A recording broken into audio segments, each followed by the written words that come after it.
வணக்கம் அம்பாலே. வணக்கம் அம்பாலே. என்ன எனர்ஜியா இருக்கீங்க அம்பாலே? நம்ம ஒரு போராட்டத்தின் உச்சத்துல வாழ்ந்துட்டு இருக்கோம் அம்பாலே. அதனால கொஞ்சம் நம்மளும் கொஞ்சம் எனர்ஜியை ஏற்றிக்கணும்ல.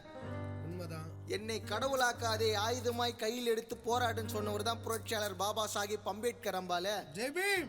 அதனால என்னுடைய தந்தை டாக்டர் கானா உலகம் பழனி அவர்கள் பாடிய ஒரு அருமையான பாடல் இது. அச்சமின்றி குரல் கொடுக்க யார் காரணம்? நம் ஆட்சி